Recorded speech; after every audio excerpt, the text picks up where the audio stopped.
this is the other big section, section 5.3. Now, section 5.4 is basically just a little extra for this section. It's kind of, they could have put these two sections together. But this one takes work. Binomial probability distribution. I don't think so. But it takes as much work. Yeah, so what we're doing here is we're doing a certain kind of probability distribution. The one I'm skipping at the end, called the Poisson probability, that's another kind. I think this one is more beneficial to do. I think that's why he does it first. So in my mind, if we do this, that's good enough. I should point out it's a certain kind of discrete probability distribution. Okay? So you'll know that we're talking about something discrete. After the next exam, we'll get into a few continuous probability distributions.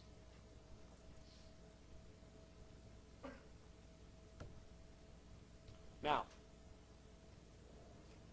if I'm going to talk about a probability distribution, that means I am also talking about a random variable, right?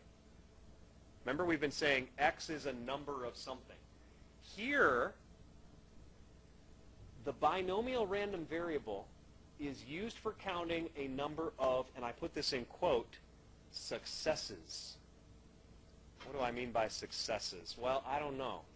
But x equals the number of successes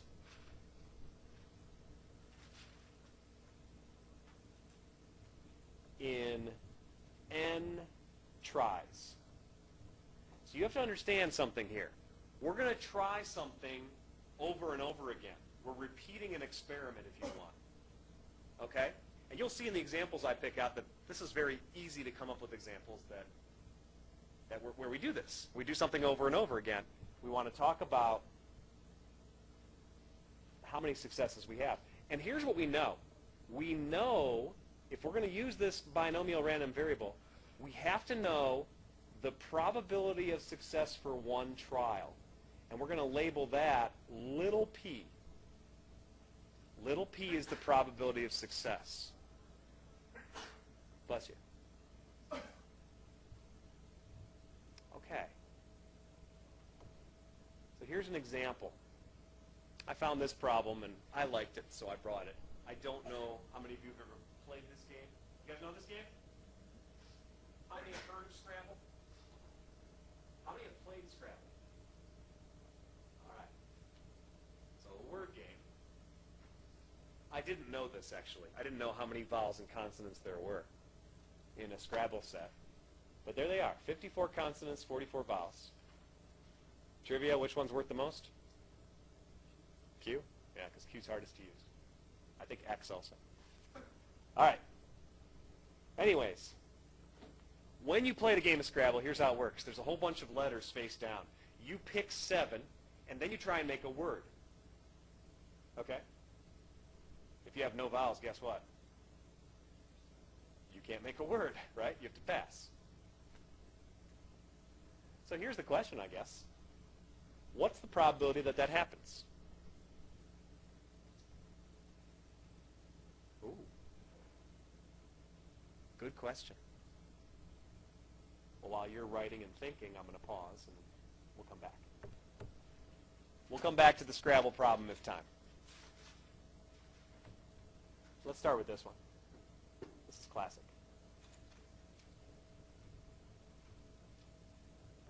So, new problem. If a family has 4 children, is it more likely that they will have 2 boys and 2 girls, or 3 of one sex and 1 of the other?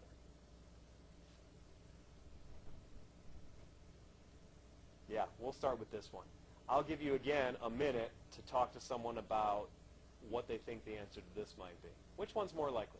Let me start by explaining why I would think that this is a binomial random variable. A binomial random variable measures number of successes when you try an experiment multiple times. Now the experiment here is having children. How many times did they decide to do the experiment? Or 4 times, okay? And you have to decide what success is for you, all right? Now that's different things to different parents, all right? I'm going to pretend here that success here means we had a girl.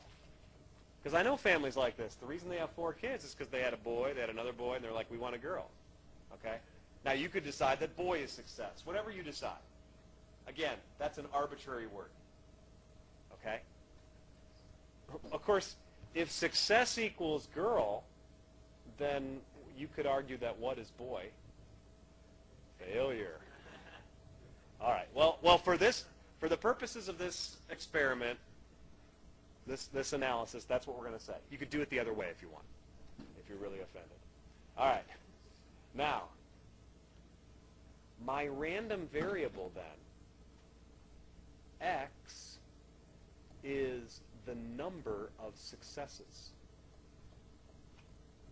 which in this case is the number of what? Girls. Okay. So I'm getting this now. And what I'm going to compute is the probability that x equals what?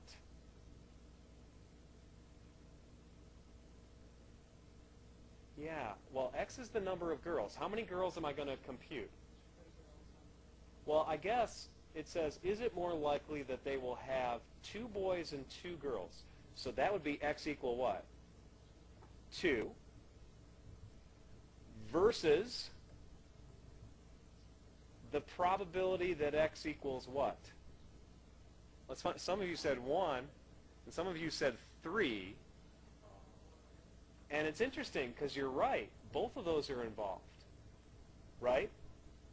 If I have 1 girl, that's what some of you were thinking of when you thought of 3 and 1. Or if I have 3 girls, that's what some other of you were thinking of. And so you might say, well, which one's more likely? Well, we'll compute that. And then just for fun, why don't we also compute the probability that x is 0 and the probability that x is 4. Because you guys rose your hand and gave me examples of families you know like that. Okay, so this is what I want to do. Now, to do this, I need the formulas. Let me go back to the formula. The binomial probability formula looks like this. And this is in your book, so I'm not sure you necessarily have to write it down until we get back to the example. What I do want to do is go over some things. What does little p represent? That's the probability of success. See that? Oh, I didn't say this yet. Q represents the probability of failure. And notice they say that Q equals 1 minus P. That makes sense, right? It's the complement. N here is the number of trials. So N for us is 4. And X is the number of successes among N trials. So that's the thing that we're changing. That's the thing that's going to be either 2 or 3 or 1, etc. Right? That's the random variable. Okay? So can we possibly remember this formula? I don't know. The probability equals, do you guys recognize this?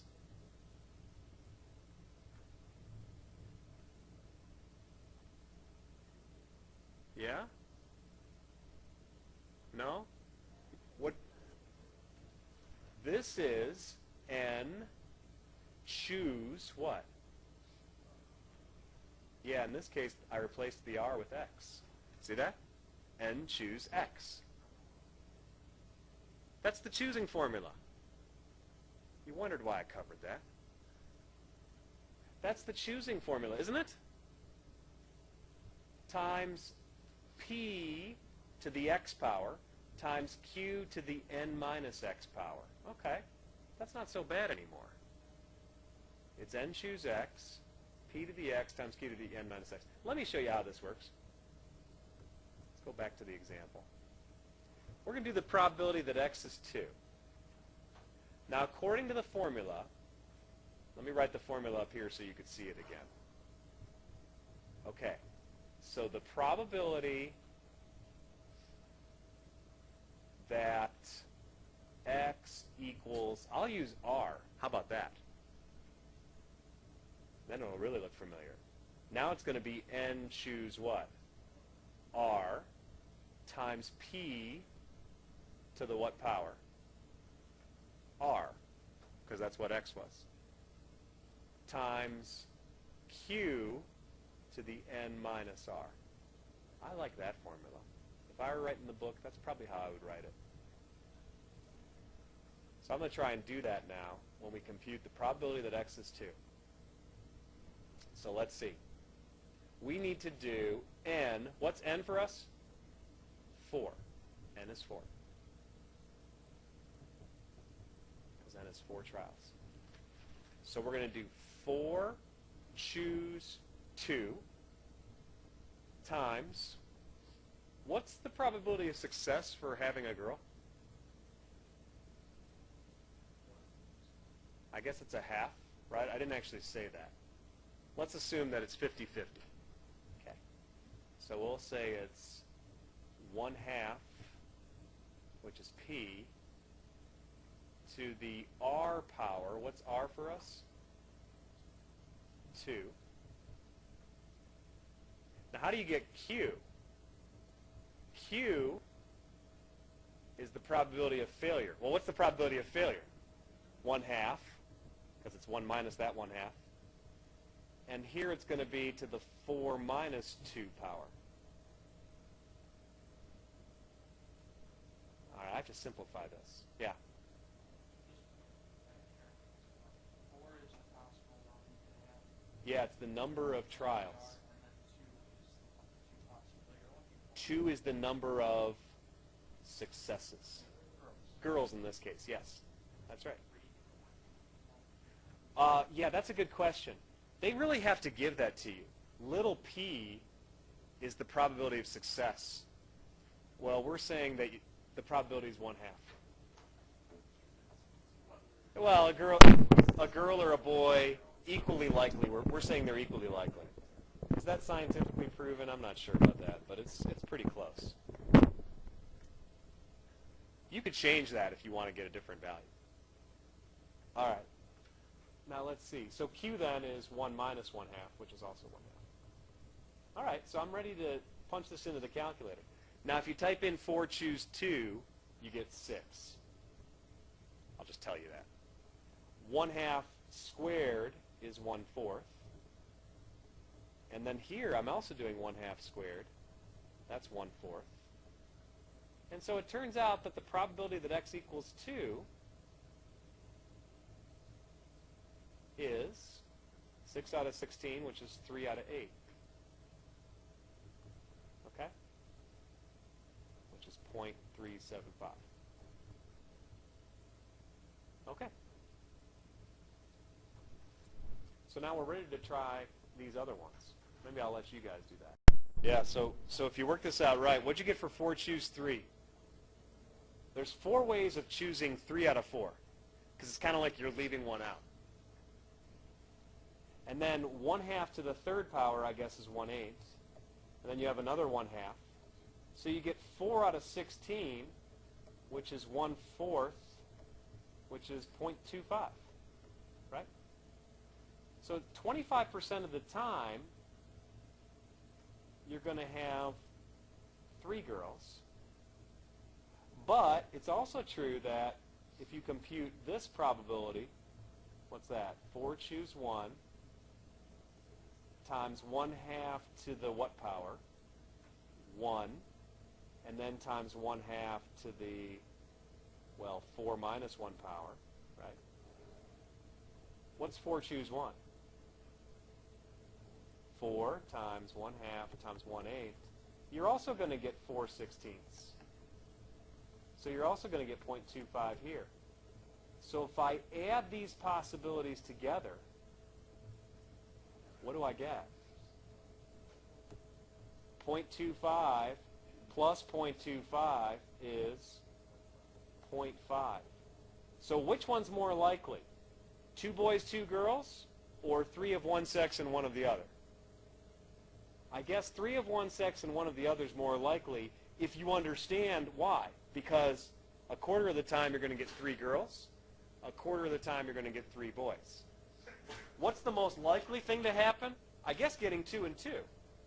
But that's not, we were comparing that to 2 different possibilities in a sense. Yes?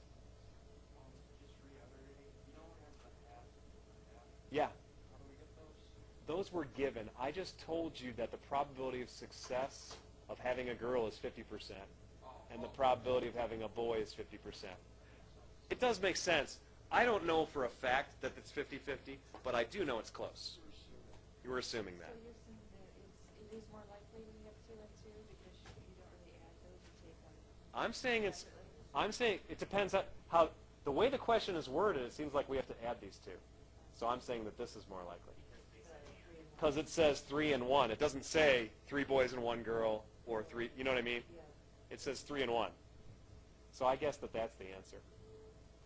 Just for kicks, let's compute the probability of having no girls. How would you do that? 4 choose 0. 1/2 to the 0. What's anything to the 0 power? 1. Okay. Times 1/2 to the... And actually, this might make sense to you. 1 times 1... The answer is just 1/2 to the 4th power. It's kind of like you had a boy, you had a boy, you had a boy, you had a boy. The probability of each of those events is 1/2. They are independent. So you can multiply them. So 1/2 to the 4th power is 1/16, which is I forget, 0.0625. And if you were to do the 4 choose 4 one times 1/2 to the 4th times 1/2 to the 0, that's also 0.0625.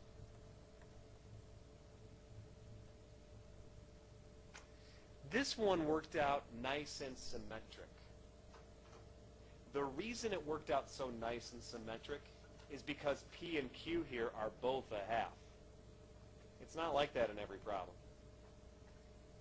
Sometimes your probability of success is big and then your probability of failure is small, and then that can change things. But at least this example gives you the idea.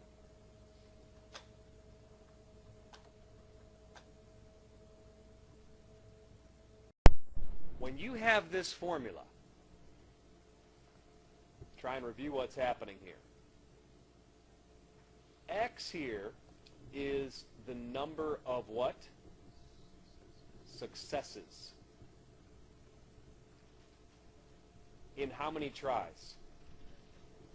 N trials. And then little p, what does that represent? Probability of success in any trial. So it has to be the same probability every time.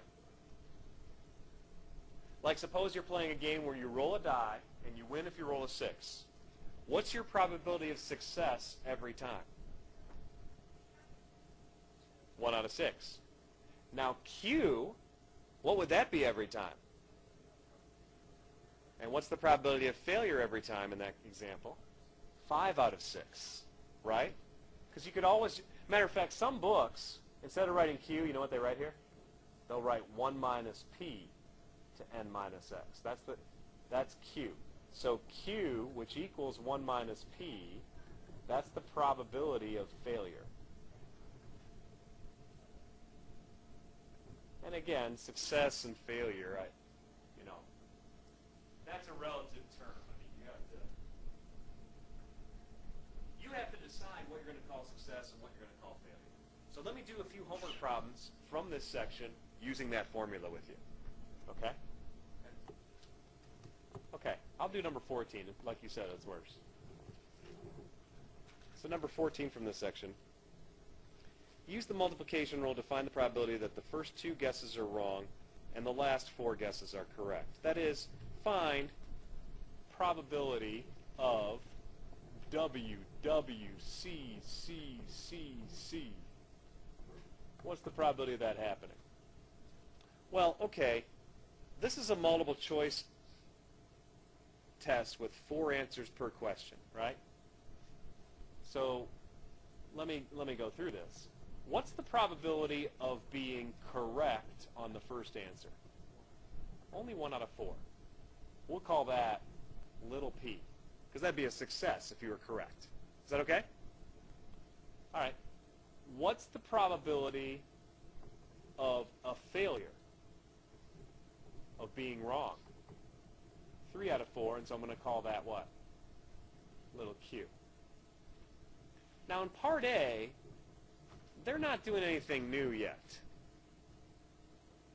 You're just guessing at these questions. And so the multiplication rule tells me that the probability of this happening would equal, well, being wrong, we said, is 3 out of 4, times 3 out of 4. Now, wait a minute. Am I allowed to multiply?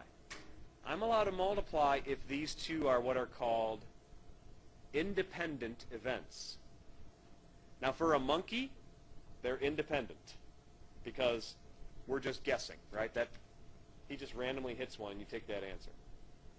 I will tell you that for people, right and wrong answers aren't independent, right? Some people seem to get them all right, okay? But for this example, yeah. So we have 3 out of 4, 3 out of 4. Then what? 1 out of 4, 1 out of 4, 1 out of 4, and 1 out of 4. And if you work all that out, you get 9 out of 4 to the 6th power, whatever that is. But it turns out it's 0.00220. It's very unlikely that you're going to get that exact sequence. But see, in part B and in part C, what you might be asking is, what's the probability of getting 2 wrong and 4 correct? Okay? That's the question. Meaning, you might do this. Get the first 2 correct, get the next 2 wrong, and get the next 2 correct. Right? Or correct, wrong, correct, wrong, correct, correct. And so what part B is all about is, hey, do you want to count this all out? And you learn pretty fast, no, you really don't want to count that all out. Yeah. How did I get 9? 3 times 3. I had 3/4 and 3/4. Why are they fourths? Because it says here it's a multiple choice test with 4 possible answers. And so that's, so I guess what you're really asking me is, how did I get this 1 out of 4? But you see that now? Well, I understand where the 4 people from, how do you know if it's 1 out of 4 and 3 out of 4? Well, 1 out of 4 is your chances of getting the answer correct. So that's what I mean by little c, by c. You get that? Who's with me so far? So what you learn in part B is, that's an awful way to do it. You could do it. You could add up. Anyone, how many did you get? How many different ways are there of doing this? You got 15. There may be more. I mean, it's ridiculous how many ways. Well, what is beautiful is that the binomial distribution gives you a very fast way of doing this problem. After you get all these, okay, what you would do is multiply the number of these by what? 0.0022. And that would be the answer. Okay? Well, okay. Let me ask you guys this. What do you think the probability of this is? Well, it would be 1/4 times 1/4 times 3/4 times 3/4 times 1/4 times 1/4. Guess what that equals? Right? Doesn't it equal the same thing? It's just as likely as the other one. What's the probability of this happening? 0.00220. So if you say, what's the probability of getting 2 wrong and 4 correct? I need to either add up all these 0.00220's, or the fast way of doing it is multiplying. So how many are there, right? I don't know. You guys made the list. How many are there? So is there a shortcut? Yes, there's a shortcut. That's the point. The binomial distribution is the shortcut. In part C, see, it says here in part B, make a complete list. Well, if you did, there were 15 arrangements. So there'd be 15 ways of doing it. Some people did. Some people did because it said to.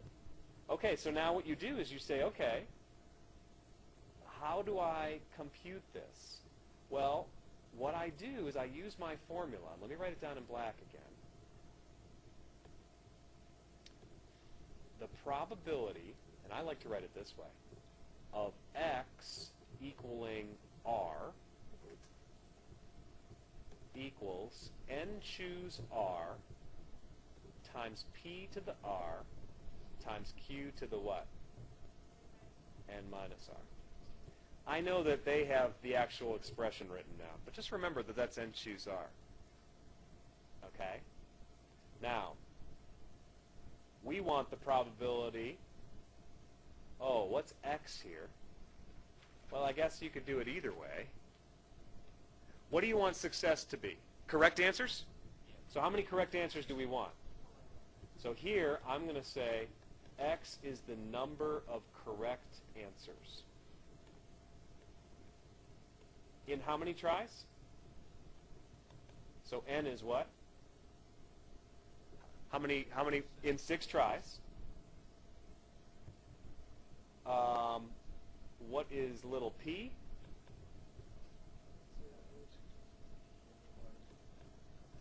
It's 1 out of 4, right? Because your chances of success when you guess is 1 out of 4. What's little q? 3 out of 4, right? So watch how this works. The probability that x is what? What are we trying to compute? 4. Isn't that what I'm trying to compute? Of course, having 2 wrong is the same as having 4 correct. See, the binomial distribution only works if you have 2 possibilities. One of them you call success, the other one you call failure. We're saying correct is success, anything else is failure. We call those wrong. David? Oh, we didn't say that yet. Let's do that. What is R? R is how many correct answers we want, right? So I guess, yeah, R here is 4. The book says X is 4, and they write it this way. And that's okay, too. But the formula, anyways, the way it works is you need to do 6 choose 4. 6 choose 4 times, what's P? 1/4 to the what? Yeah, because we want 4 correct answers. Times 3/4 squared. Now, by the way, it might be worth me doing this. Usually is. Take out the calculator.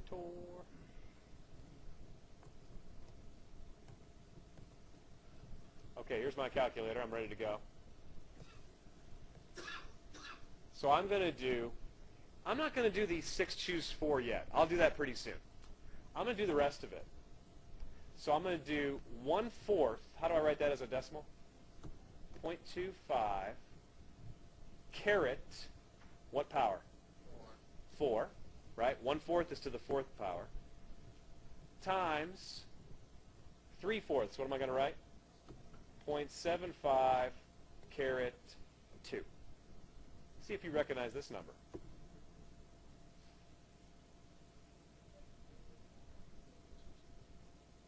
Oh, you asked, do I need to do in parentheses? let me answer that. You don't need to, and the reason is that order of operations says parentheses, exponents, multiply, add. It always does exponents before multiplying, and notice here, that's what we wanted, okay? 0.00 if I round it to 20. See that? This ugly thing we were doing is exactly what you guys did in Part A. Do you guys understand that? So all I have to do to get the right answer is multiply by 6 choose 4. Let me see what 6 choose 4 is. 6, math, NCR, 4. Wait a minute. 15. What is 15? It's the number of different ways you could do it. Do you guys understand? When you're doing this crazy formula, it's not nonsense. It means something. The n choose r, that's the number of ways you could order the stuff. Right? What do I mean by order? It's the number of ways you could have 6 trials and choose 4 of them to be successful. Because when I say I want 2 wrong and 4 correct, do I care really what order they're wrong and correct? No. All I care about is, do you have 2 wrong and 4 correct? And so that's why we use the NCR, because we're grouping it all together. To me, this isn't any different than that. That's 2 wrong, 4 correct. So that's why we do 15 times the 0.00220, and we get 0.0330.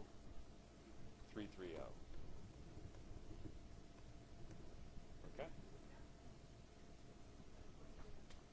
Oh, you're right. I wrote it wrong.